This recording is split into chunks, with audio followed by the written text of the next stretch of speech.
Why summoning Mahoraga would have ended the Culling games. Is this a versus battle or a what if? Regardless, I'm excited. What's up, guys? I'm here to do a breakdown, / live reaction, review, and analysis of Lumiere's Why Summoning Mahoraga Would Have Ended the Culling Game. The Culling Game. I'm excited. I'm interested. What does he mean by this? I thought I saw like a different title for this, but I may have been seeing like an entirely different video. So like I don't know, but this is intriguing. I'm wondering if he's talking about when the Sukuna swap was about to happen and if Megumi was about to summon Mahoraga. But considering like other Culling Games characters are shown in this instance, I think he just means if Mahoraga was in the Culling Games in general as his own like individual character. And I have thoughts on that myself, so let's not waste any more time and let's hop right into it. Editing me. Wait a minute, editing me. Are you awake? Are you good, buddy? Are you good, buckaroo, pal, amigo? Good. Editing me. Are you ready? 3, 2, 1. Go. In a shonen? What's up, guys? That guy with a pencil here. Fun fact. I do happen to have it on me and keep it on me at all times. And another fun fact.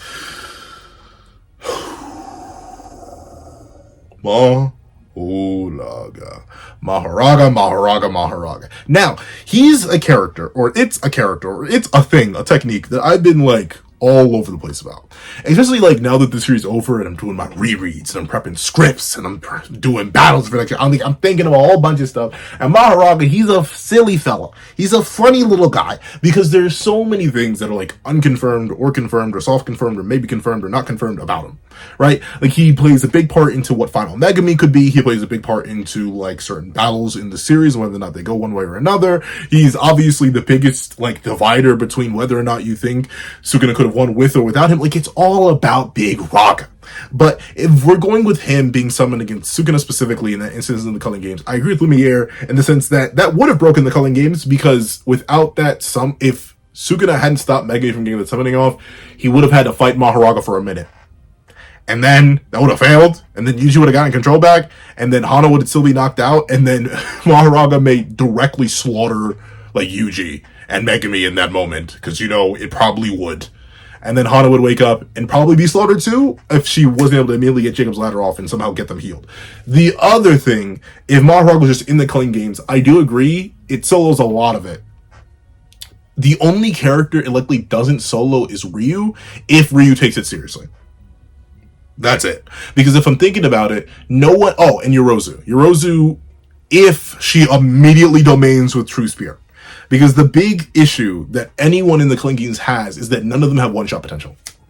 Oh, and Higuruma maybe, but I'm not sure if you can charge a Shikigami for crimes, or whether or not Mahoraga itself would innately count as violence, so whether or not it would shut off immediately. But yeah, a big issue with a lot of characters in the Culling Games is that they don't necessarily have the means to one-shot Big Raga.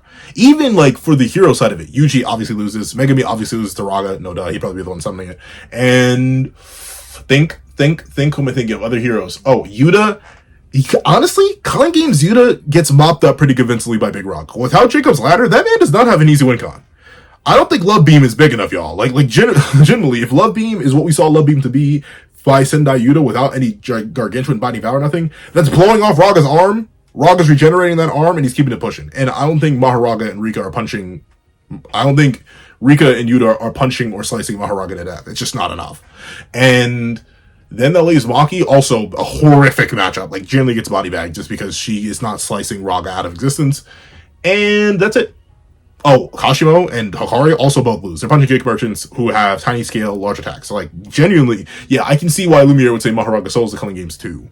Except for Ryu, because Ryu has that large wiping blast, and base Raga has no durability. The thing is, Uro would struggle to forcefully solder Mahoraga with sky manipulation. Kuro would struggle with it and not be able to eat Mahoraga in time. Like, generally, Mahoraga does solo if that's what Lumiere is talking about. And I also think he breaks the plot if he's summoned by Megumi. But let's actually not waste any more time. Let's hop into what Lumiere has to say. If you cannot tell, I love to yap, so the link to the original video will be in the description down below to check out Lumiere's channel. He's a fantastic JJK content creator, heavily edited content, fantastic. Please go check him out.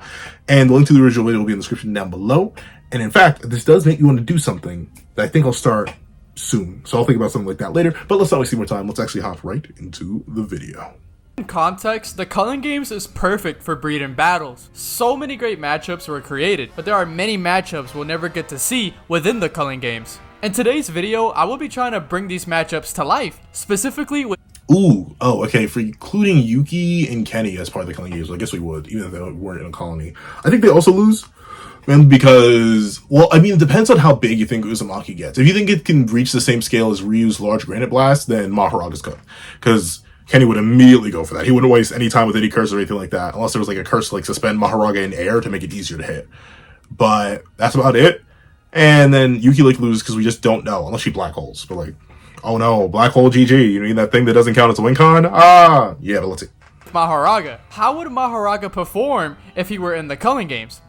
Okay, so yeah, it is Mahoraga versus Culling. This should be an easy wash for Big Raga though. It wouldn't be easy at first, but especially if you're in the camp, because this is another thing about Raga. I mentioned how he's complicated and annoying and funky and how he messes up a lot of things. If you are in the camp that Big Raga does not adapt stats, and base Raga only adapts durability and resistances and hypothetical attacks to certain resistances, then Raga does genuinely blitz a lot. And I mean a lot of the Culling, like literally all of it. Literally all. He's able to attack 15 finger Sukuna, and he's able to somewhat keep up with Gojo. That's it. Like he literally blitzes and one-shots everything before they even get the chance to attack him, if they do attack him. And that's how you argue beat someone like Ryu. However, at the same time, maybe he wouldn't beat someone like Ryu, because unless he straight up adapts to Ryu's raw durability, I have no idea how Raga would actually cut down Ryu. That's the only other issue he has with Ryu. Like, Ryu could one-shot him if he lands a large enough granite blast, and Ryu should be tanky enough to eat everything that Raga has to offer. If the slashes couldn't break Gojo's skin, or just barely broke Gojo's skin, Ryu, who should have better bulk than Gojo, call me crazy if I do say that, I'm maybe a little bit insane. Yeah, I'm not sure if Raga, if he can't adapt to stats like durability, I have no idea how he would actually take down Ryu, because Ryu's just that bulky. Same thing with Yuta, actually. And that's the only issue. Like, Yuta's also mad bulky, because Raga doesn't have many good, like, AP feats without hexes like Spatial Slash. Like, look back at the damage that Raga does to Gojo. It's basically non-existent. And obviously he does no damage to 15-finger Sukuna in Shibuya. So Raga's AP is the only thing that's kind of questionable about him. So, like, depends on how bulky you think certain characters are. Though any character without RCT like Ryu would be worn down. Same thing with an Uro, where the damage, even if it's like paper cuts, Raga will not run out of stamina. They eventually will, and they will not be able to heal themselves. So, there's that, but let's see. The way I want to do this is, I want to place Mahoraga in the same fights that our main characters were. So, for example... Oh, so he's just going up against the villains? Yeah, he is clapping. He is bending a majority of the Culling games over and giving them those malicious, wonderful, heavenly, wheel-spinning back shots. But let's see. Have Mahoraga swap with Yuta and break down how the fight would go, and so on with the other main characters of Jujutsu Kaisen. Now, technically, Mahoraga can't even participate because he's just a Shikigami, but we're just gonna assume he's a player for the sake of this hypothetical battle. We all know that Mahoraga's specialty is... I understand it now. Which means that the sorcerers who will be going up against Mahoraga today have to meet a certain threshold to beat him. And right off the bat, we'll be skipping people like the ones who attacked the Yuji before he was able to find Higuruma, because they obviously don't stand a chance. I don't have to sit here and explain how Mahoraga would throw one strike and just disintegrate them. So since we skipped those people, the first person on the list is Higuruma. Now the question is, right, if we're counting... Okay, I'm sorry, I'm going to leap into it before he does. If we're counting Mahoraga as his own player, then technically, Mahoraga does have a technique to take away. However, does the adaptation and regeneration count as one ability, or two separate ones of Big Ragas? Because we know Judge Man will only take away one thing, and that's if the wielder is guilty. So technically, Mahoraga would probably be charged for the crime of slaying previous Ten Shadows users upon summoning, right? And considering it can't even speak coherent sentences, it would likely get the guilty verdict and the death penalty, considering that's its only crime of legit... Well, actually, property damage? Property damage? Possibly property damage. But that's the thing. Even if it loses its technique, Higuruma's physical stats are butt, doo-doo water, especially by the time of the Culling games. He is booty. So even a techniqueless Raga just gives Higuruma backshots. Raw, juicy, like legitimately it'd be embarrassing to watch.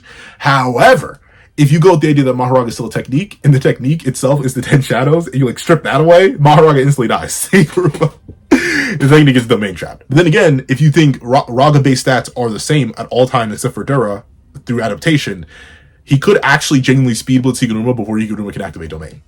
That's how crazy the speed gap and stat gap is. Because remember, Higuruma was struggling with base, no cursed energy culling games Yuji. Embarrassing.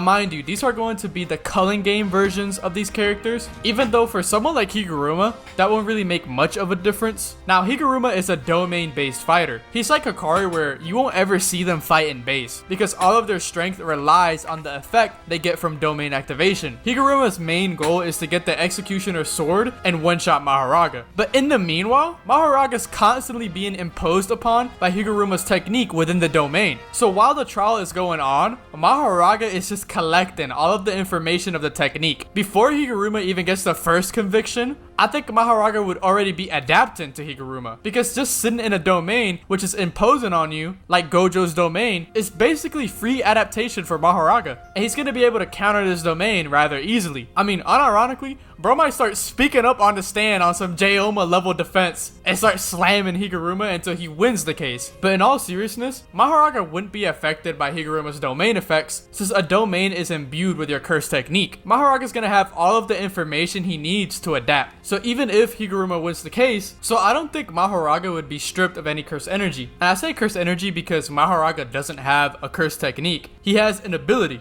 So if he gets a minor conviction like Yuji did, he's just gonna slash Higuruma and one-shot him. Like, that version of Higuruma wasn't even above Yuji. Now, here's the thing, though. Here's the thing. Honestly, that made me bad, because Mahoraga is cursed energy. Like that's the big thing I always wondered.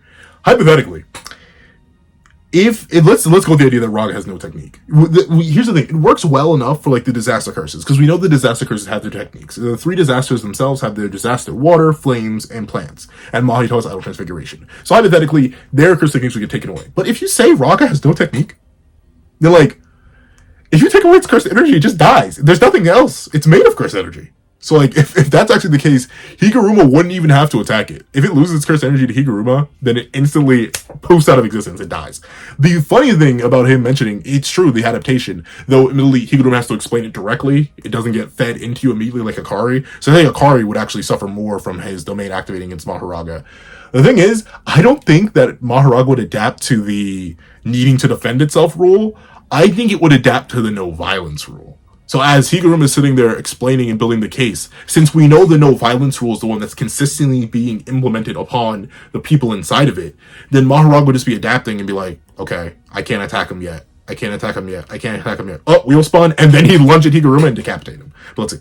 Without CE, he definitely doesn't have the AP to erase Maho. And even if he did, he would have already fed Mahoraga too much and the adaptation process would be complete. Now on to Megami's fight, which Megami was getting jumped by like 3 people. Now if Mahoraga were here, oh my. Maybe the only interesting person is the explosion guy, but the bad thing with him is that, for one, Megami was able to dodge and survive most of the explosions, so it's definitely not doing anything to Mahoraga. And Mahoraga was keeping up with Meguna and Gojo, so he's definitely not getting caught by those attacks. He might even actually speed blitz them. Yeah, that's the big thing, right? Realize Reggie and Megami were relative. And I'd say Reggie was the strongest of his crew, even stronger than Hazenoki, undeniably, considering he was the leader, and considering how the JJK society is implied to work from the time period that Reggie's from, or essentially any period before the modern day. It is a power-based hierarchy. So, despite Hazenoki having a much more destructive ability, not only is his potency not enough to actually one-shot Mahoraga, but also Reggie is likely fast or at least comparable to Hazenoki. And Megami and Gojo are nowhere near the same speed tier. There are like 5 speed tiers in between those two. So by the time Mahoraga appeared, Reggie would have his head lopped off. Same thing for Hazenoki. He may be like, well, Pencil, right at the start of the video, didn't you say that Mahoraga's AP feeds aren't that crazy? Because he doesn't really do too much damage. Even scratching Gojo is more than Reggie could ever dream of. Same thing with Hazenoki. It's not absurd to say that Mahoraga has better base stats than Megami. It's just hard to argue that Mahoraga does real damage to any of those who are implied to have crazy durability. Like your Yutas, like your Ryu's. I say mainly those two. Once again, I'm in the camp that Maki and Toji are really durable based on them eating slashes and a black flash from Sukuna. But like, for the characters who are just confirmed to be hardline bulky, Mahoraga should have no problem getting through anyone lower than them. Because, you know, oh no, he can barely damage the two gods. Crazy, barely anyone else can do. We'll see. On top of that, the explosion guy is a one-trick pony. It's the same technique over and over again, which is the prime suspect for adaptation. Mahoraga about to become immune to that technique so quickly, it's not even funny. And it becomes the same sort of thing with Reggie. So these guys are definitely going to be a breeze for Mahoraga. Now, Mahoraga's going to be facing tougher people. The first round is that he switches places with Yuta. Here, they would both do the same. They would both get behind Druve and one-shot him. Bro doesn't even need to adapt for Druve. Then, there's the cockroach. I agree. Once again, it really is debatable. Do you guys think that Yuta, if he landed a slash on Gojo, would be able to harm him? Or do you think it would bounce off?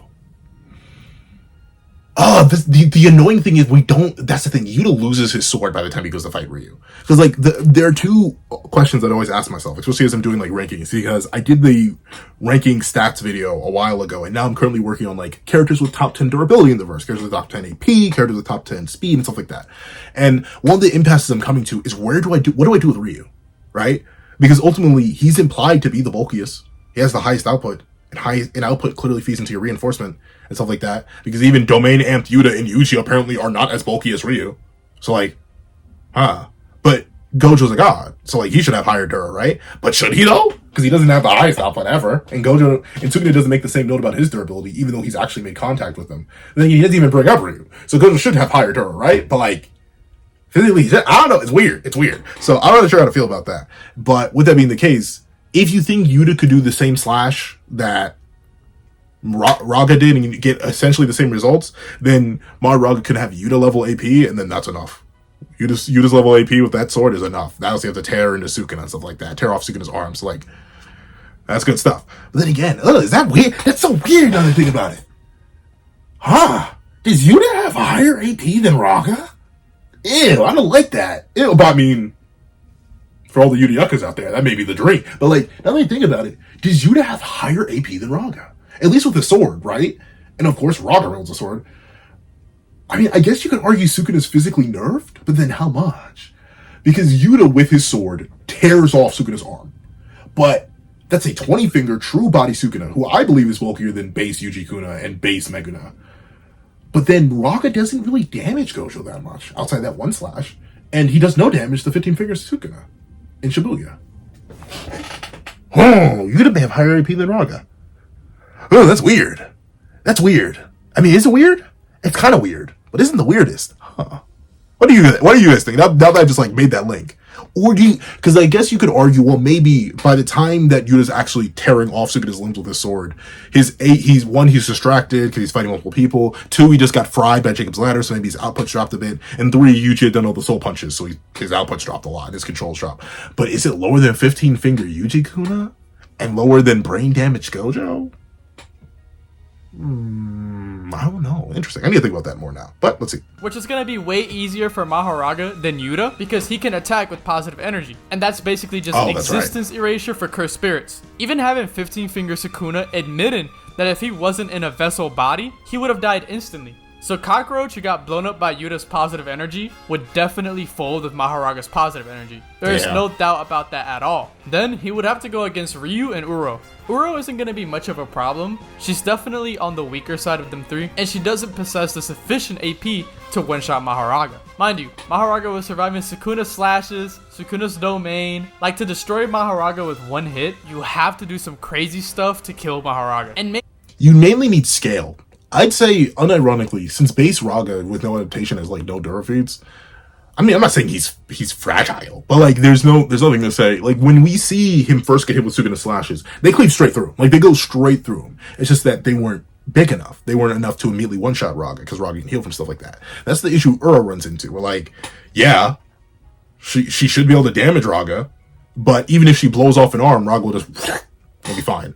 If her sky manipulation can even do all that. Then Icebreaker, it's Durn Egg, and it does damage, internal damage, but unless you're vaporizing Raga, doesn't do anything. And that's why Ryu is the only one in the Culling games who I think stands any chance. Because even if other characters can damage Raga, damaging him isn't what you need to do. You need to one-shot that man. So if Ryu, and like if Ryu Hakuto's all over Raga with a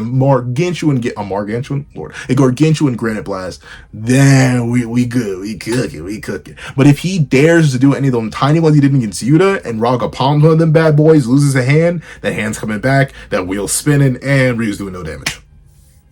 He be cooked. Let's see. Maybe Ryu could do something with Granite Blast, but that type of stuff doesn't happen in JJK. Like, they usually don't open up with their strongest attack against someone that they don't know what abilities they have. So if he hits a few blasts first...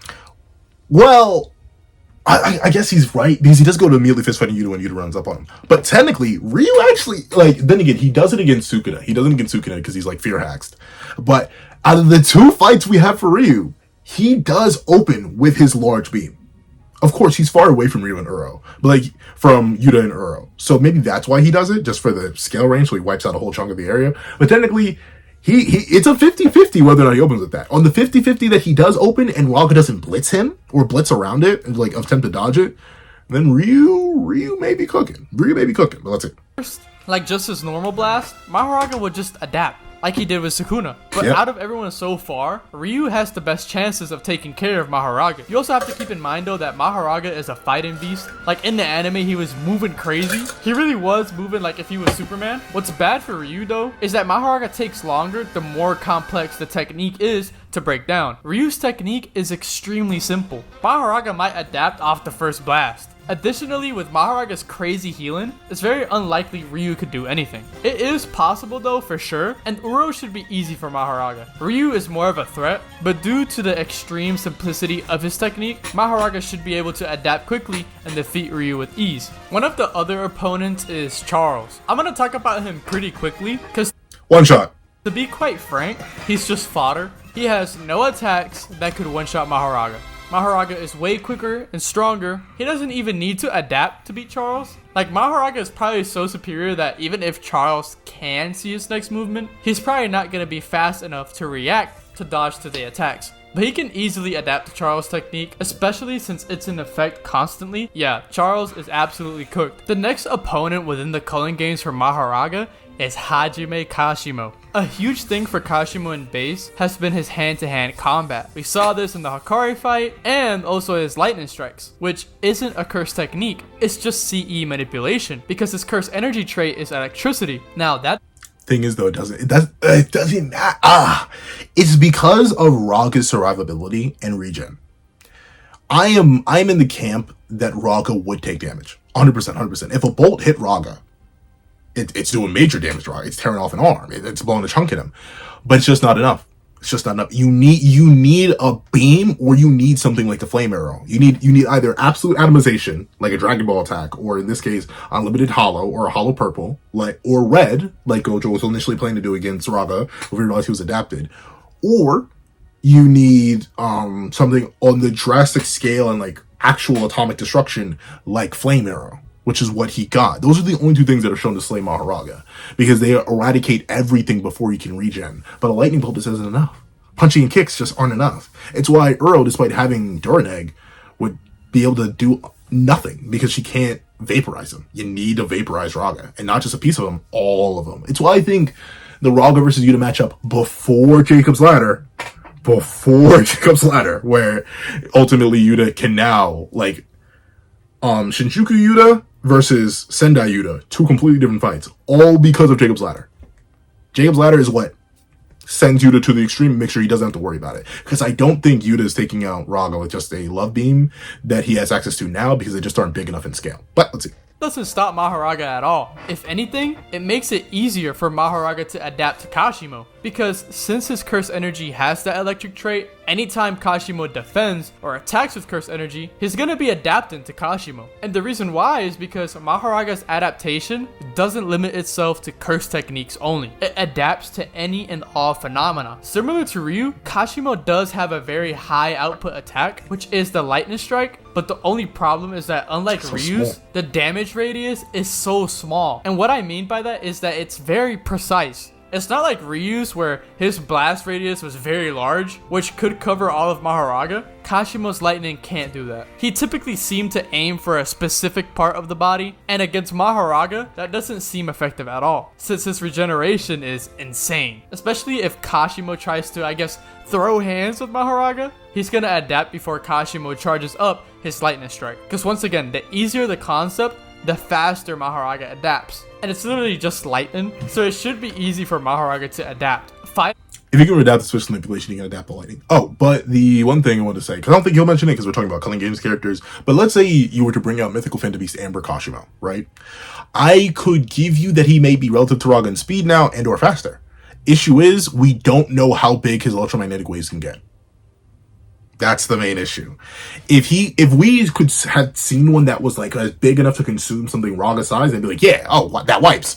But since they were not that large, and when he fired them with both hands, I think Raga could even survive that. He'd take grievous damage, but then he'd regen, adapt, and then outdo Kashimo, or even just straight up outlast him if you think he can't do damage because of his questionable AP. But let's see. Wise, Mahoraga wipes up all of these people pretty easily. Like, when you think about it, this guy was throwing hands with 15 finger Sukuna, and then was keeping up with Sukuna while fighting Gojo. Even though Kashimo especially is a master at hand-to-hand combat, Mahoraga is actually a smoke demon. The only thing he knows is to just fight. He truly is a puppet of carnage. The next opponent is Cursed Naoya, which surprisingly is one of the easiest for Mahoraga, and I'll explain why. It's just straight brute force. Unfortunately, the one, yeah, it's the same issue that Kashimo runs into, right?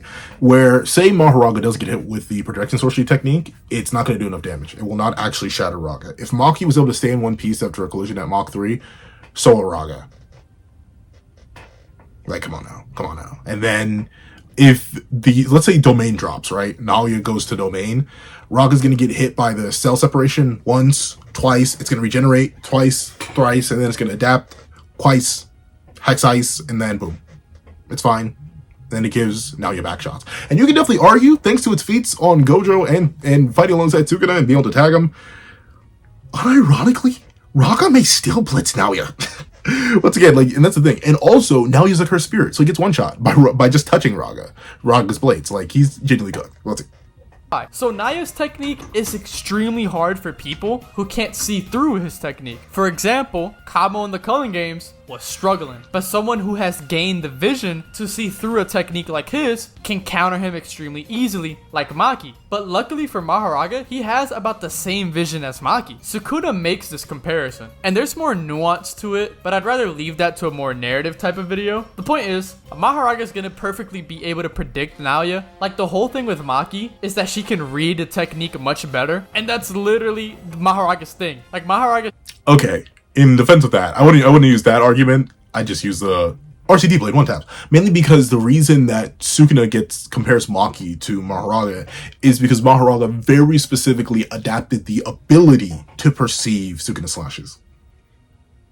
Right? It wasn't just, oh, Mahoraga has that innate sight. He doesn't have the innate vision. He had to adapt that. But still, yeah, it's fine. Like, once again, I'm not going to sit here and argue for Cursed Naoya. Like what? He gets one tap. He literally gets one tap to vaporize. Let's see. Thing is to analyze a technique, break it down, and adapt to it. So if Maki is easily able to counter Naoya, then it just follows. Mahoraga is going to be able to as well. The point is, Mahoraga is going to perfectly be able to predict Naoya and see through his technique. And since Naoya is a curse now, bro is just getting one-shotted by positive energy. Mahoraga actually is a beast. Like, he walks through these opponents very easily. He's like a overpowered item in a game that desperately needs to be nerfed. Like, anytime another person's using it, you hate it. But if it was in your hands, you know you're gonna be having fun. With that being said, we technically didn't cover all of the fights within the Culling games. There are a few fights left to cover, but we'll do that in another video. If this video gets a lot of love, I'll make a part 2 as fast as I possibly can for you guys. Ooh, if you guys thought this video was good, if I make a part 2, it'll definitely be better, because the people who are left are way more interested in matchups, and it gets a little bit more intricate, and the ideas that I have are gonna be way cooler. So yeah, guys, that's the end of the video. If you guys enjoyed it, make sure to like and subscribe. If you guys have any video ideas, make sure to drop them in the comments, and if I do your idea, you will be shouted out in that video. All right. I'm gonna wait right there, just so nothing plays at the end. But With that being the case, hold on. Let me hit the. Yeah, W video. W. Is that? Oh, I did see that. I know what video I'm live reacting to next. Kanjimo versus Kenjaku. Oh, that'll be a fun one. But if you made it all the way to the end of this video, I'd like to thank you. And please leave RAGA. For all my chowder fans out there that remember Schnitzel instead of RAGA. Leave RAGA in the comment section down below. And thank you so much for watching. Please remember to leave a like, share, comment, and subscribe. And make sure you hit that little notification bell so you do not miss out on any videos that come to the channel. Also, I do want to have a Patreon below, you can support me for as one, get a month, and things like exclusive videos, early content, and more. You'll also now become a member of the channel for as $3 a month to get the same perks and more. So those perks will include the live reaction to every other series I happen to review, and if you're ready to see all my videos, and becoming a $25 Patreon or a $25 member, you can order whatever video you want. Also, I have a link to my Ko-Fi description down below, where you can drop 5 things for a short video, 20 things for a long video, or any views at all. Any support is always greatly appreciated. Now, I'd like to thank you so much for watching once again, and I hope you guys have a wonderful day. This is That Guy with a Pencil, writing off.